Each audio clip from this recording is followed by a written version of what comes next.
Question number 2, question number 2 में बोला है ABCD इज अ कोऑर्डिनेटर। देखो ध्यान से, ABCD ये हमारे पास क्या है, एक कोऑर्डिनेटर है। इसमें हमें कुछ जो चीज गिवन दी गई वो ध्यान से देख लो। AD किसके इक्वल है, ये गिवन है, और एंगल DAB किसके इक्वल है। ये दोनों चीजें क्या तुम्हें फिगर में दिख भी रही हैं, दिख रही है ना अच्छे से। तो देखो ध्यान से, हमारे पास AD ये वाली लाइन है और BC ये वाली लाइन है, ठीक है। और हमारे पास यहाँ पर एंगल DAB दिखाई दे रहा है, DAB दिखाई दे रहा है क्या, हाँ, वो किसके इक्वल है, किसके इक्वल है, CBA के। अब प्रूफ क्या करना है हमें कि ट्राइंगल ABD। अब मेरी बात सुनो बेटा, मैं तुम्हें इस क्वेश्चन में थोड़ा सा आसान करके सिखाना चाहता हूँ। फिगर में देखोगे तो काफी कंफ्यूज हो जाओगे। एक काम करते हैं, इस फिगर में देखो ध्यान से, तुम्हें जो प्रूफ करना है मैं उनकी बात कर रहा हूँ। प्रूफ जो करना है बेटा उसकी बात कर रहा हूँ। प्रूफ देखो कौन कौन से ट्राइंगल है, ट्राइंगल ABD और ट्राइंगल BAC। जरा चेक करो, ABD तुम्हें फिगर में दिखाई दे रहा है, ABD फिगर में दिख रहा है क्या, बिल्कुल दिख रहा है। कैसा बना हुआ, जरा एक बात मुझे बताओ, शायद कुछ ऐसा बना हुआ है, ऐसा कुछ बना हुआ है कि नहीं बना हुआ है ना। मैंने उस वाले में से ABD ट्राइंगल को बेटा बाहर निकाल दिया, कोई बुरा काम तो नहीं किया मैंने, भाई निकाल दिया, मेरा मन किया, मेरी मर्जी, निकाल दिया। अब आगे देखो, दूसरा कौन सा ट्राइंगल था, BAC। और ये मैं कर इसलिए रहा हूँ जिससे तुम्हें क्वेश्चन अच्छे समझ में आ जाए। मैं तो उसमें भी घुसर पुसर करा सकता हूँ और उसमें समझ में आ जाएगा, लेकिन अपन चाह रहे हैं बहुत अच्छे से समझ में आ जाए बस। दूसरा ट्राइंगल का नाम क्या है, BAC। फिगर में देखो बेटा कहाँ बना हुआ है, BAC कुछ ऐसा बना हुआ है ना, B इसका कलर चेंज हुआ नहीं क्या, हाँ देखो बेटा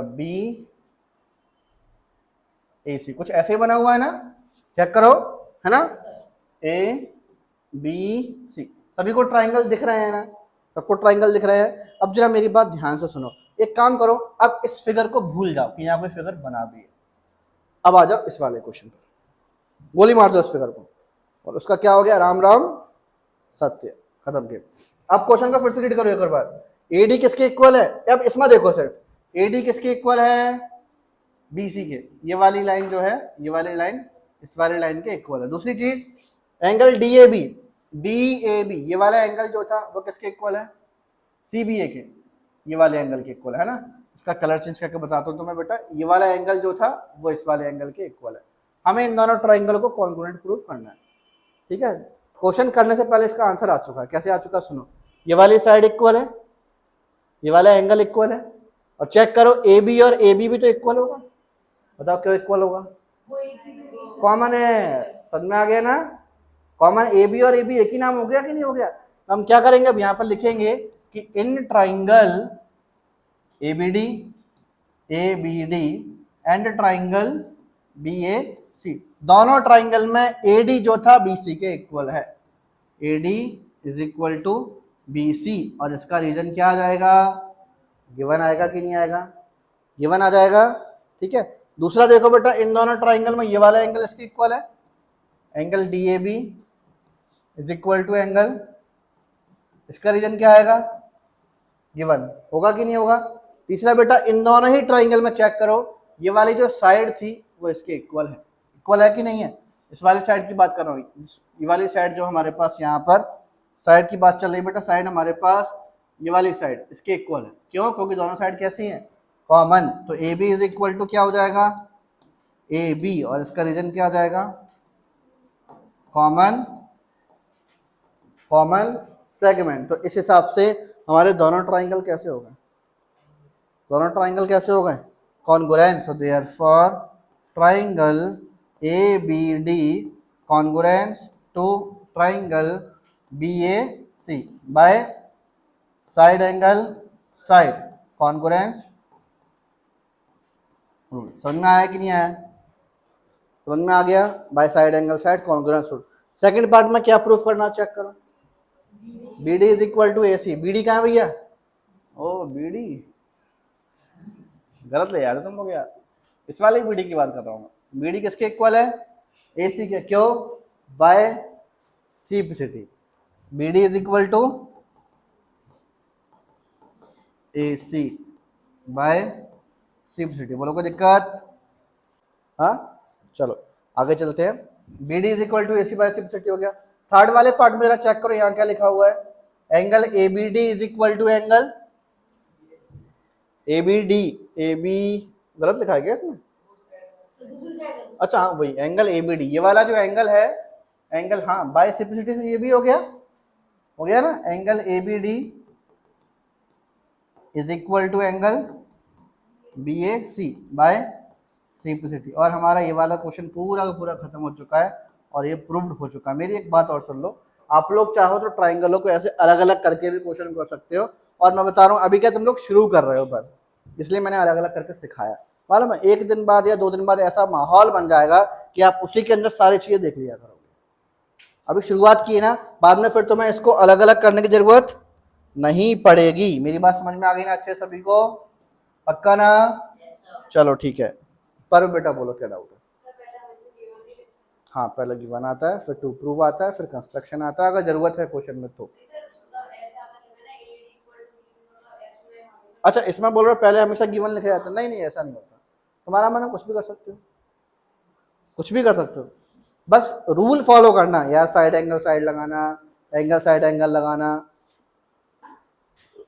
आगे वाला क्वेश्चन कर दूं बेटा? चले आगे वाले क्वेश्चन पर। प्रश्न क्रमांक 3। चलो देखो बेटा, AD and BC are equal perpendicular. हमसे बोला गया कि एडी लाइन जो है, बीसी लाइन जो है, दोनों इक्वल परपेंडिकुलर हैं। एक ही चीज में दो दो बातें बोल दी उसने कि एक तो ये लाइन इक्वल है, दूसरा परपेंडिकुलर, मतलब ये एंगल कितने डिग्री का है? 2 बातें बोल दी। कौन कौन सी बोल दी? एक तो लाइन इक्वल है, दूसरा एंगल भी इक्वल है क्योंकि 90 डिग्री का वो है। फिर हम सब क्या बोला गया कि शो करो C D bisect A B, show कर दो C D bisect A B. अच्छा बाइसेक्ट का मतलब क्या होता है? 2 इक्वल पार्ट में डिवाइड करना है। तो हमें क्या प्रूफ करना है कि सी डी भाई साहब ने क्या किया, ए बी भाई साहब के टुकड़े कर दिए, वो भी बराबर बराबर। कैसे किए? बराबर बराबर, है ना? तो भैया C D line A B के 2 इक्वल टुकड़े अगर करेगी तो वो 2 इक्वल टुकड़े होंगे कौन कौन से? एक तो ओ ए हो जाएगा, दूसरा तो कुल मिला के क्वेश्चन में डायरेक्टली देखो चाहे इनडायरेक्टली देखो, क्वेश्चन में हमसे ये प्रूफ करने को बोला है कि आपको O A is equal to O B दिखाना है। अगर आप O A is equal to O B दिखा दोगे तो आप बोल तो सकते हो कि हाँ भाई सी डी भाई साहब टुकड़े कर दिए 2 बराबर बराबर। आगे बात समझ में? तो हमें O A is equal to O B दिखाना है। तो हम यहाँ पर ट्राइंगल लेते हैं, 2 ट्राइंगल। पहले गिवन लिखोगे, गिवन में क्या लिखोगे? इसमें A D and B C are equal perpendicular. फिर बेटा टू प्रूफ क्या करना है इसमें हमें? C D bisect A B. ये टू प्रूफ हो जाएगा कि सी डी ने किसको बाइसेक्ट किया है? ए बी को। उसके बाद हम यहाँ प्रूफ करना स्टार्ट करते हैं। तो यहाँ पे बेटा हम 2 ट्राइंगल लेंगे, और 2 ट्राइंगल कौन कौन से लेंगे जरा देखते हैं। एक ट्राइंगल AOD लिया और एक ट्राइंगल BOC। तो मैंने यहाँ लिखा in triangle AOD and triangle BOC। तो AOD ट्राइंगल और BOC ट्राइंगल दोनों में जरा देखो ध्यान से। बेटा ये वाला एंगल इस एंगल के इक्वल है। आप सोचो सर कैसे है? Vertically opposite angle. याद आ गया? अरे याददाश्त वापस आ गई कि नहीं आ गई? चैप्टर 6 में सीखा था। तो हमारे पास एंगल AOD जो है, angle AOD is equals to angle BOC। Vertically opposite angles are equal. Any type of समस्या? चलो दूसरी चीज देखो, यहाँ पे हमारे पास एंगल OAD जो है, एंगल OAD। बेटा नेमिंग का ध्यान रखना, आप ए को इधर कर दो, डी को उधर कर दो, भैया आग लग जाएगी और उस आग में तुम ही जल जाओगे। ठीक है, तो ऐसी आग मत जला देना। एंगल OAD मतलब इसकी बात कर रहा हूं मैं, ध्यान रखना। OAD हमारे पास किसके इक्वल है?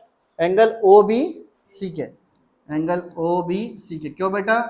Each 90 degree. यहां तक बात सभी को समझ में आ गया? अच्छे से पक्का समझ में आ गया? इसी चीज बेटा यहाँ पे ये देखो कि हमारे पास यहाँ पर AD जो है वो BC के इक्वल होगा। AD किसके इक्वल होगा? अच्छा रीजन क्या आएगा इसका? गिवन। तो पर बेटा अभी आपने थोड़ी देर पहले पूछा था मुझसे कि सर गिवन वाला हमेशा ऊपर ही आएगा क्या? इस बार गिवन वाला सबसे लास्ट में आ गया। क्यों? क्योंकि इसमें रूल जो लगा उसके हिसाब से उसको लास्ट में ही लाना था। एंगल साइड कॉन्ग्रुएंस रूल लगा, साइड लास्ट में आता है। ये डाउट भी क्लियर हो गया अब अच्छे से कि कहीं भी कुछ भी आ सकता है, बट ऐसा मैथ कहते हैं। दुर्घटना कभी भी बताकर नहीं घटती, ध्यान रखना, कभी भी कुछ भी हो सकता है। तैयार रहो बस, और क्या। तो देयरफॉर ट्राइंगल AOD जो है वो कॉन्ग्रुएंस होगा किसके, ट्राइंगल BOC के, bye angle side congruence rule, bye angle side congruence rule. बोलो बेटा एनी टाइप ऑफ समस्या। हमारे पास ट्राइंगल कॉन्ग्रुएंस प्रूव हो चुका है। अब आगे देखो इस क्वेश्चन बेटा, आगे हमसे एक चीज और ही बोली गई थी कि शो करो CD ने AB को बाइसेक्ट किया है। तो यहाँ देखो बेटा OA is equal to OB हो जाएगा, बाय CPCT होगा कि नहीं होगा। हम यहाँ लिखेंगे therefore OA is equals to OB by, अब OA is equal to OB है, इसका मतलब क्या हो गया कि देयरफॉर CD बाइसेक्ट AB, हो गया कि नहीं हो गया। Therefore CD bisect AB, therefore CD bisect AB, और हमारा ये प्रूव हो गया। सभी को समझ में आ गया बेटा अच्छे से, समझ में आ गया ना अच्छे से।